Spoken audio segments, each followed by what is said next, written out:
La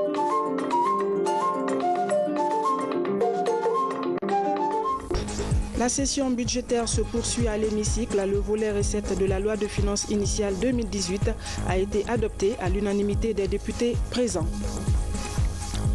À Kamsar, une opération de déguerpissement le long des rails sera bientôt lancée. Elle sera précédée d'une sensibilisation des populations sur le respect des 25 mètres, distance qui doit séparer les habitations des chemins de fer. En Haute-Guinée, l'ensemencement des mares fait du chemin, une initiative présidentielle qui entend accroître la sécurité alimentaire à travers l'aquaculture. À travers la pisciculture, pardon. Mesdames et messieurs, bonsoir et bienvenue à tous. À l'hémicycle, le volet recettes de la loi de finances initiale 2018 a été adopté pour la première fois à l'unanimité des députés présents. Avant son adoption, les élus du peuple ont fait des recommandations pertinentes au ministre de l'économie et des finances et à celui du budget. La synthèse des travaux avec Robert Siditolno. Le volet recettes de la loi de finances initiale 2018 a été adopté à l'unanimité des députés présents. Il se chiffre à plus de 18 680 milliards de francs guinéens contre plus de 15 000 milliards de francs guinéens en 2017, soit une augmentation de 21%. Contrairement aux années antérieures, l'examen du volet recettes de la loi de finances initiale 2018 n'a pas suscité de polémique en séance plénière. Les députés présents de toutes tendances politiques ont plutôt formulé des recommandations qui concourent à la mobilisation des recettes intérieures propres. Nous avons suggéré que pour mieux comprendre, nous souhaitons mettre en place par l'Assemblée nationale un certain nombre de commissions parlementaires d'information sur quelques questions relatives au volet recettes pour que l'unicité de caisse fonctionne comme cela se doit et pour que les déperditions de recettes diminuent. Dans sa présentation du volet recettes, le ministre du budget a annoncé certaines mesures pratiques pour une mobilisation accrue de recettes et leur sécurisation en 2018. Ça ne s'arrêterait pas là certainement. Comme ça a été recommandé, davantage d'efforts doivent être fournis pour ce qui concerne les recettes administratives et travailler plus pour la sécurisation bien sûr de l'ensemble des recettes, renforcer la bancarisation des recettes comme ce que nous avons fait avec les TUV et aussi créer des conditions pour inciter les sociétés, les entreprises à davantage créer de l'emploi, davantage créer de la richesse. Et c'est ce qui explique d'ailleurs que nous avons ajusté à la baisse certains types d'impôts liés pour certaines sociétés. Nous avons aussi pensé à l'environnement en supprimant la TVA sur le gaz, ce qui permettra à nos mamans, en tout cas aux ménages, de pouvoir accéder à ça et donc de préserver notre environnement. Après l'adoption du volet recettes, les députés examineront pour adoption en séance plénière le volet dépenses de la loi de finances initiale 2018 suivi de l'adoption du rapport final de la loi de finances initiale 2018. Un nouvel agenda urbain pour les villes d'Afrique en général et celles de la Guinée en particulier vient d'être présenté au ministère de la Ville et de l'Aménagement du Territoire. C'était au cours d'un déjeuner à Conakry. Il a été conçu par le système des Nations Unies à travers l'ONU Habitat. Les détails avec ça, Martin Francinadounou. La Guinée connaît une urbanisation accélérée. Selon le rapport des Nations Unies, le taux d'urbanisation du pays est passé de 28% en 1990 à 37% en 2014. Cette croissance est marquée par une forte concentration des populations à Conakry aux dépens du reste du pays. Face à ces défis, le gouvernement et le système des Nations Unies, à travers l'ONU Habitat et autres partenaires, réfléchissent à la mise en œuvre d'un nouvel agenda pour les villes. Ce modèle que nous recherchons d'urbanisation de qualité et durable est déterminant pour transformer la démarche actuelle du processus de développement urbain et doit être fondé sur les normes, le respect de la législation qui doit pouvoir encadrer dans le domaine social, économique, environnemental et administratif. La ville, pour nous, c'est un outil important pour atteindre les objectifs de développement durable parce que la ville, comme vous le savez, les agglomérations, c'est les populations et les populations qui sont dans les villes doivent vivre sainement. Leur vie saine est liée à plusieurs choses à la fois. Donc l'objectif 11 pour nous, c'est un objectif transversal parce qu'il touche à la fois la lutte contre la pauvreté, il touche à la fois l'environnement, tout ce qui a trait à l'assainissement. C'est aussi la santé. Le projet est présenté aux techniciens, élus locaux et partenaires au cours d'un déjeuner organisé par le ministère de la Ville et de l'Aménagement du territoire. La population qui va grandir d'ici 2020.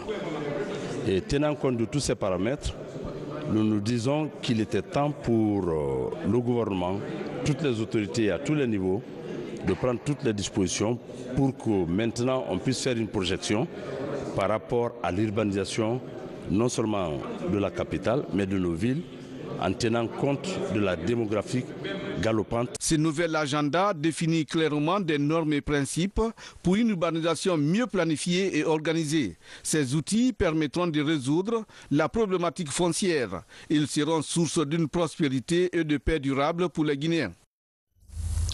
L'entreprise Pichini s'installe en Guinée. Spécialisée dans le secteur des constructions, elle souhaite accompagner le gouvernement dans sa politique d'aménagement de la ville. Le ministre Ibrahima Kourouma a visité ses installations ce week-end à Forêt-Caria et pour lui, son département pourrait envisager un partenariat avec le groupe italien. Reportage Mohamed Lamine Solano. Pichini à la conquête de la Mano Riva Union. L'Italien a posé ses valises en Guinée depuis quelques années. Pendant que le gouvernement travaille dans le logement, l'aménagement et une politique de la ville, un programme présidentiel qualifié de Grand Conakry Vision 2040, sur le terrain, le gouvernement travaille sur d'éventuels partenariats. L'objectif aujourd'hui du chef de l'État, du président de la République, ce n'est pas de faire des actions pour un an, ce n'est pas de faire des actions pour 2 ans, c'est de faire des actions qui puissent perdurer. Et ce qu'on constate ici aujourd'hui, ce qui est fait à partir de Pichini, montre à suffisance que c'est du matériel qui est fait pour longtemps. C'est du matériel qui est fait pour de longues durées. Je crois que ce n'est pas exclu que le ministère de la Ville et de l'Aménagement du Territoire ait un partenariat avec les Pichini. Ce projet du gouvernement est considéré comme l'instrument de référence en matière de planification urbaine pour les prochaines années. Le schéma d'aménagement et de développement adopté cette année est le premier couvrant Conakry et ses villes environnantes, inspiré des énoncés du Programme national de développement économique et social PN2ES. Le projet est suivi par le groupe italien spécialisé dans le secteur des constructions. Nos infrastructures, les maisons sont antisismiques, donc même en temps de tremblement de terre, ça ne bouge pas. Et vous avez vu comment nous réalisons nos infrastructures. Parce que connaissant la pluviométrie en Guinée, il n'y aura jamais de remontée d'eau et il n'y aura jamais de problème sur les murs qui se fissurent et tout le reste. Maintenant, en termes de rapidité, je vous donne l'exemple, en Guinée équatoriale, nous avons fait 1000 logements en 1 année. Donc je pense que c'est la solution pour la Guinée. Retranché dans un village de Forêt-Caria à Radilia, Pichini développe des projets quartiers d'équipements publics dont elle assure la réalisation. Son ambition depuis quelques années est de couvrir la région ouest africaine. Dans cette campagne, la Guinée reste un potentiel partenaire pour le groupe italien. À Kamsar, une opération de déguerpissement le long des rails sera bientôt lancée. Beaucoup de familles ne respectent pas la distance des 25 mètres. Cette distance, selon les règles, est celle qui doit séparer les habitations des chemins de fer. Un comité de recensement a été mis en place et ces familles pourraient être délocalisées. Reportage Alia Kamara. Des centaines de concessions sont concernées par cette mesure. Elles ont été identifiées puis marquées dans le cadre d'une opération de déguerpissement le long des rails. L'objectif est de dégager une bande réglementaire de 25 mètres entre le chemin de fer et les habitations. Outre ces familles, d'autres encombrants physiques sont trop proches des mouvements du trait minéralier. Il y a plein de risques, non seulement au niveau de notre vie, mais aussi au niveau de nos enfants.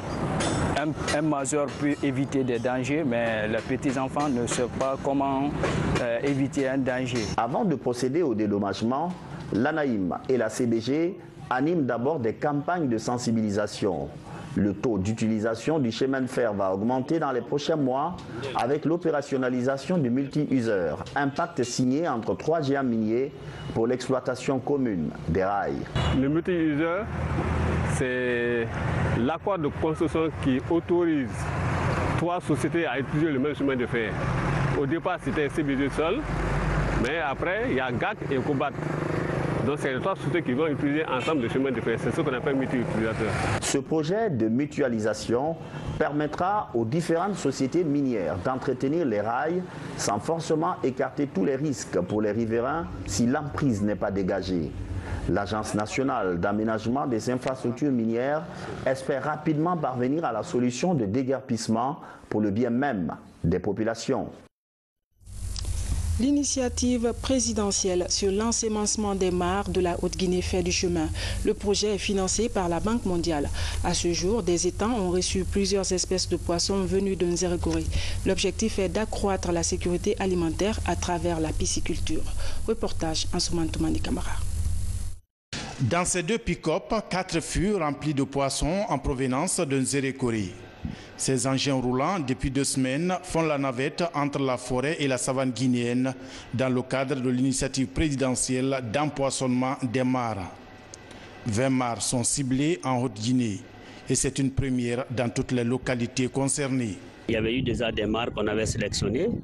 Et ce matin, nous avons commencé par la mare de Dalala, Tinani, et où nous avons fait un empoisonnement de 125 alevins, 15 hétéros, plus des silures et des moissarons. Apporter du poisson aux mares pour augmenter la production de protéines. Ces opérations d'empoisonnement sont vivement applaudies par les communautés bénéficiaires. Elles viennent en complément de l'autre initiative du président de la République liée à l'agriculture.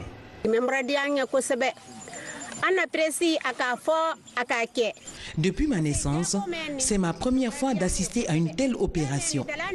Nous disons merci au président de la République. Ces poissons profiteront à tout ce beau monde qui vient pêcher ici.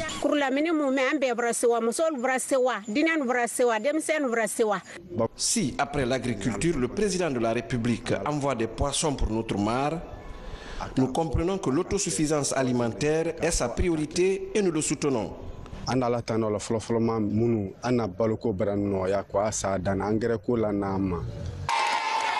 Après ces mares de la préfecture de Kankan, les cadres de la Direction nationale de la pisciculture et ceux des services déconcentrés des pêches de Kankan sont à la mare de Nunkunkan à Sigiri. Ces espèces de poissons sont libérées dans ces eaux dormantes en attendant la pêche annuelle prévue dans environ 5 à 6 mois.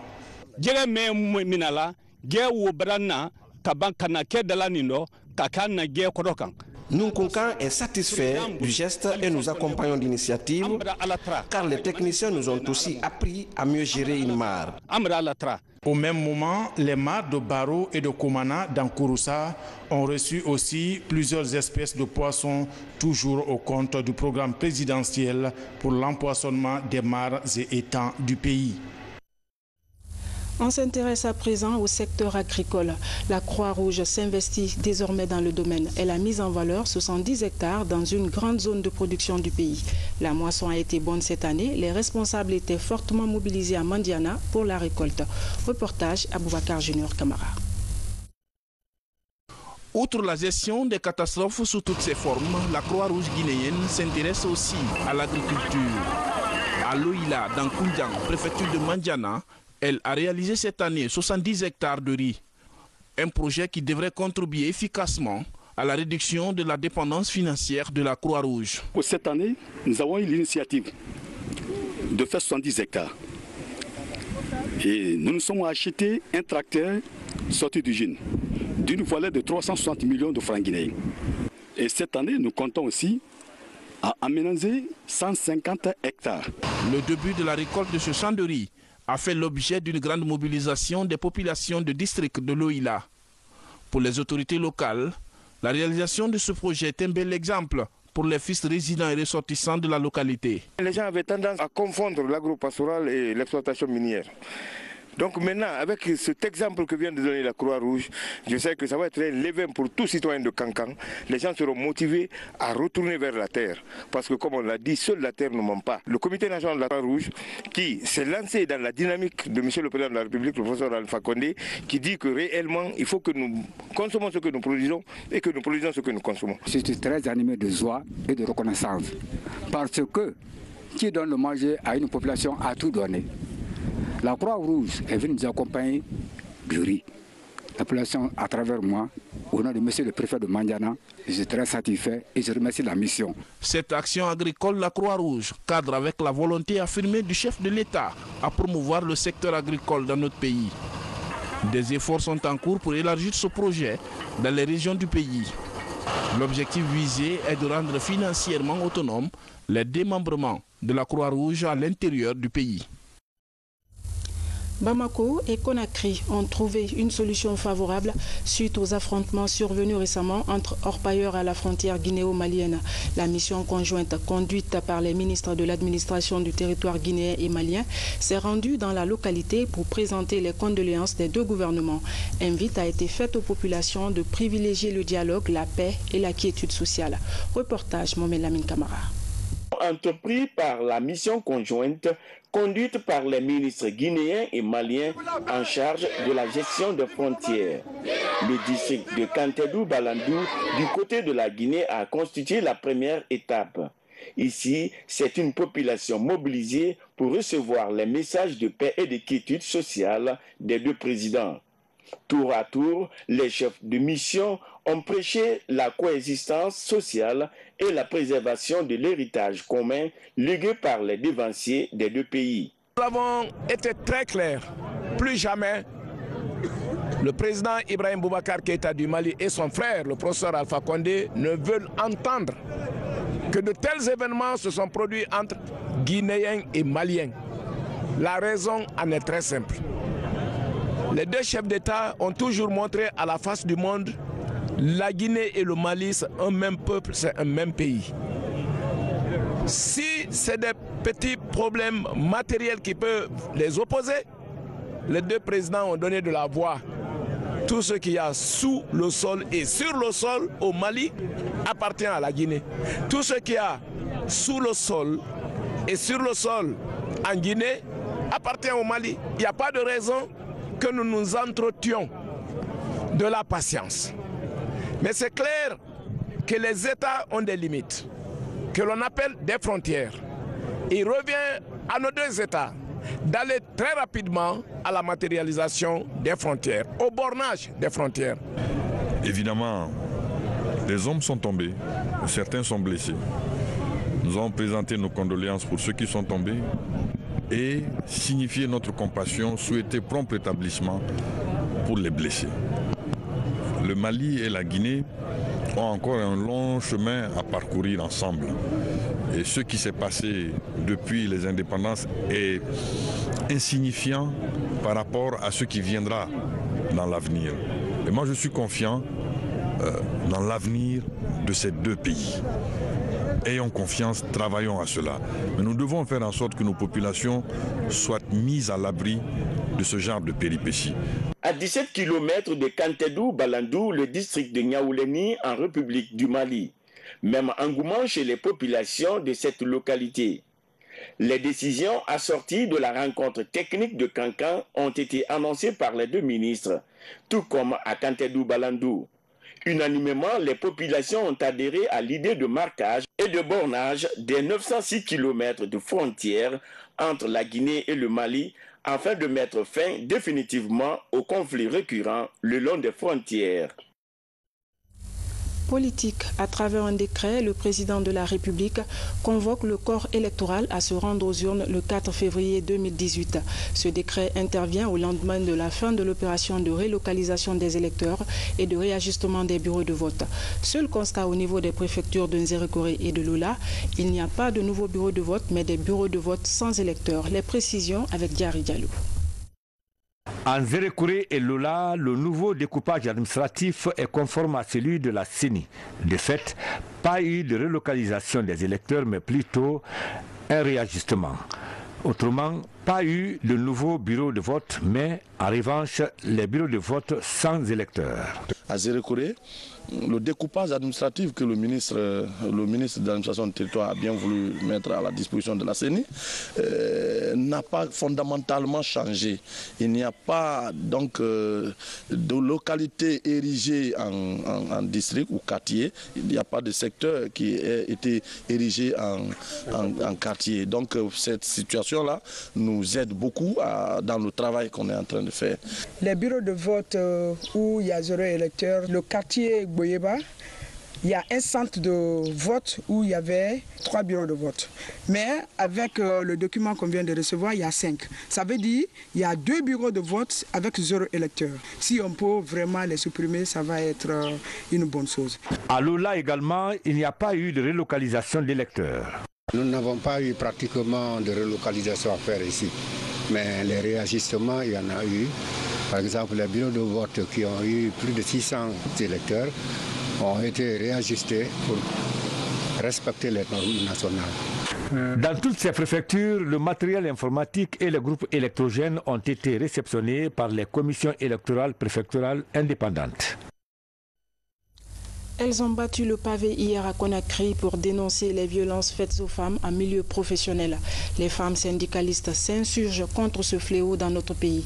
Elles en appellent à la mobilisation de la couche féminine, à briser le silence face aux violences sexuelles notamment, qui restent encore un sujet tabou en Guinée. Reportage Mabintila Issouma.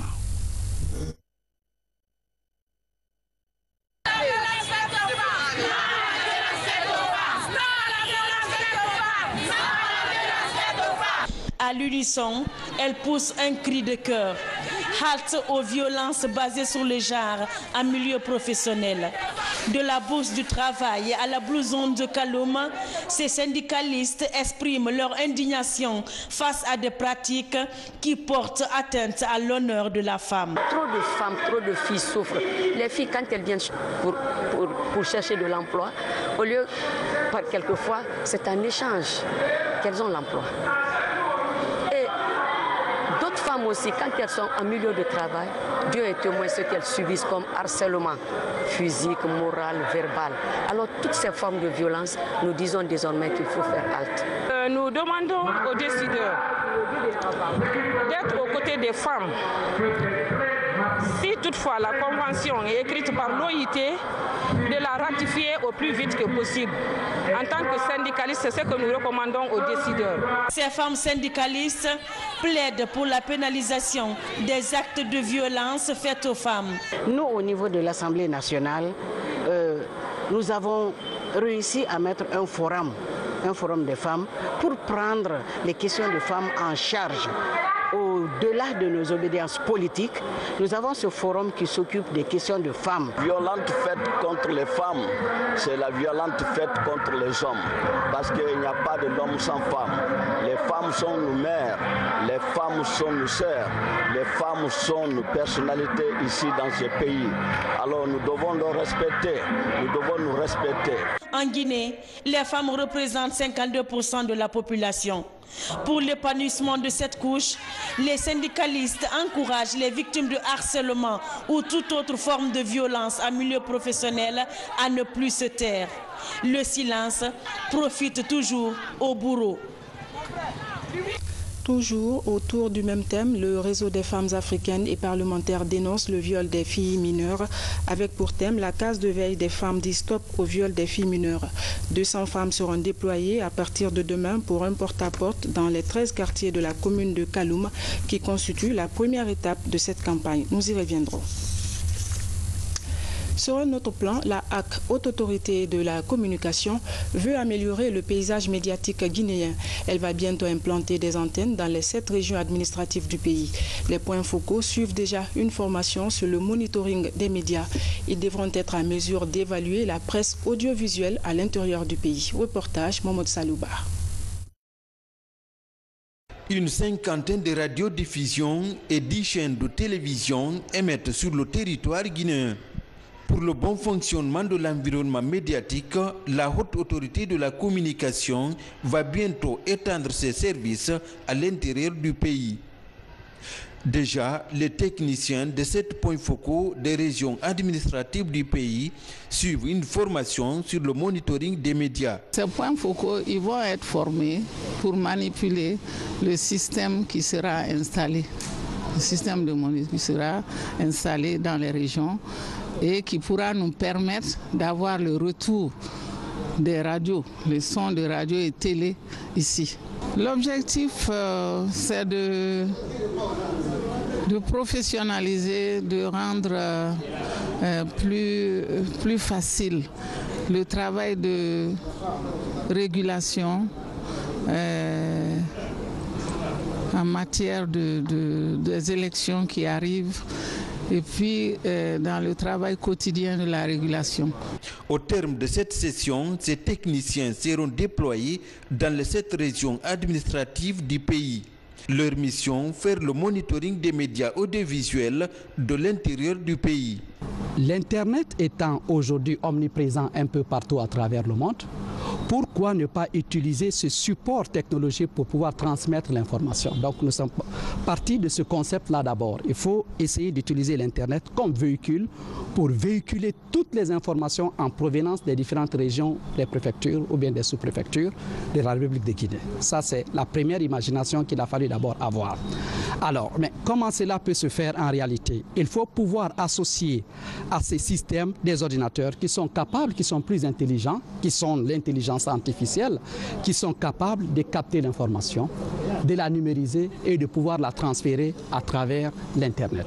La libéralisation de l'espace audiovisuel, il y a 11 ans, a facilité l'accès à l'information pour les communautés de l'intérieur du pays. L'institution de régulation des médias entend couvrir l'ensemble du territoire national pour améliorer l'environnement médiatique guinéen. Et puis un extrait de ce communiqué de la HAC. Depuis quelques semaines, la Haute Autorité de la Communication constate que certains médias guinéens relaient régulièrement les messages et les activités de responsables et partis politiques se déclarant candidats aux prochaines élections locales. Ce traitement de faveur risque de défavoriser nombre de futurs candidats à ce scrutin et d'influencer injustement le choix des électeurs.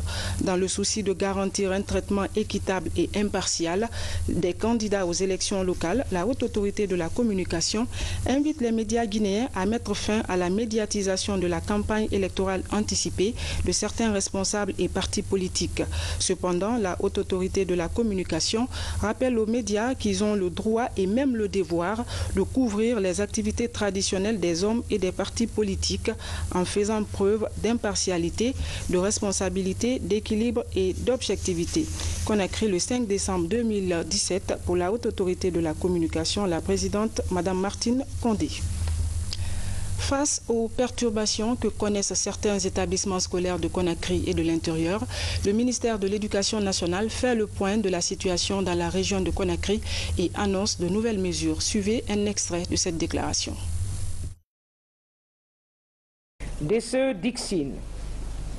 Sur 120 enseignants programmés pour la journée d'aujourd'hui, 76 se sont présentés, 44 absents, soit un taux de présence de 63,33%. DCE Kaloum. Sur 229 enseignants programmés, 96 se sont présentés, 133 absents, soit un taux de présence de 41,92%. DCE Matam. Sur 226 enseignants programmés, 158 se sont présentés, 68 absents, avec un taux de présence de 69,91%. DCE Matoto. Sur 155 enseignants programmés, 128 présents, 27 absents, soit un taux de présence de 82,58%.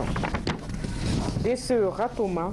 Sur 269 enseignants programmés, 176 se sont présentés, 93 absents, 65,43% pour le taux de présence.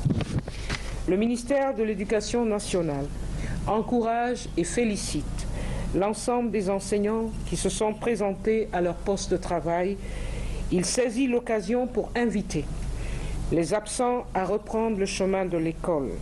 Par ailleurs, il informe l'ensemble des acteurs et partenaires que 930 enseignants ont été mis à sa disposition et qu'ils seront dans les prochains jours déployés sur toute l'étendue du territoire, ce qui permettra non seulement d'assurer une meilleure desserte en matière d'encadrement pédagogique, mais aussi pour répondre à tous les besoins en enseignants qui pourront se poser sur le terrain. Néné Fatou Diallo, inspectrice générale de l'éducation nationale, était au micro de Amadou Touré. Vous suivrez l'intégralité de cette communication juste après ce journal. Comment booster les compétences des jeunes pour favoriser leur insertion socio-professionnelle? Le sujet était en débat entre responsables d'universités, étudiants, experts et investisseurs publics et privés. D'autres sujets portant sur la qualification du système éducatif guinéen étaient également en discussion. Le point avec Mounir Diallo. Pour une main-d'œuvre qualifiée, l'Université Mercure International met un accent particulier sur la formation de ses étudiants. Une journée d'échange d'expériences est organisée avec des experts locaux et étrangers. De quoi accélérer le transfert de compétences à la nouvelle élite face aux enjeux du développement actuel de la Guinée. Il faut que les étudiants guinéens sachent que c'est possible. Et cela, on ne peut les aider qu'en leur démontrant par des choses concrètes comme cette formation pour qu'ils prennent vraiment leur destin en main, qu'ils se disent oui, aujourd'hui je suis étudiant, mais demain je peux être à la place de ce monsieur, par exemple, qui est représentant de la SFI en Guinée, de ce monsieur qui est le directeur de l'APIP, parce que nous sommes en général jeunes. Donc la jeunesse doit se nourrir d'espoir. Il faut générer de la croissance.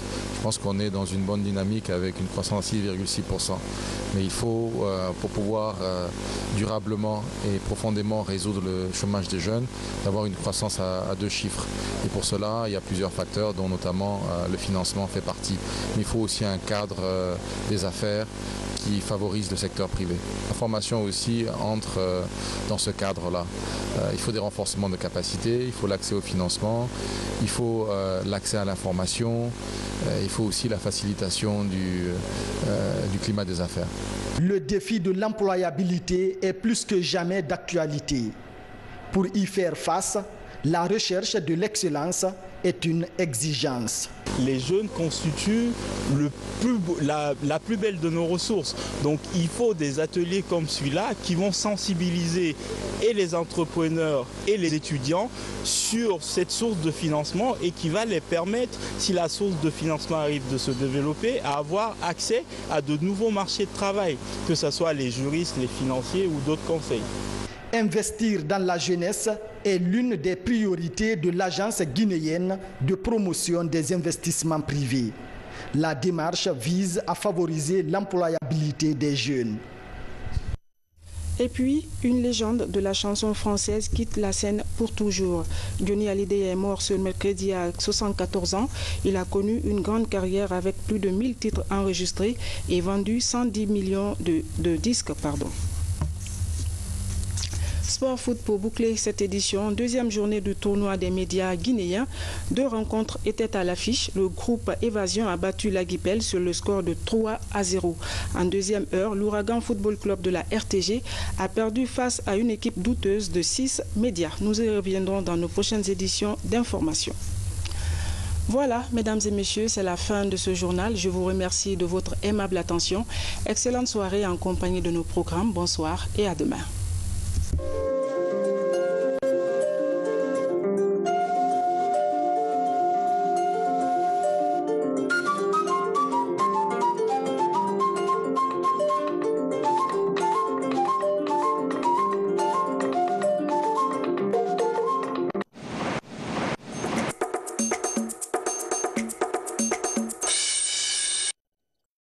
Bonsoir.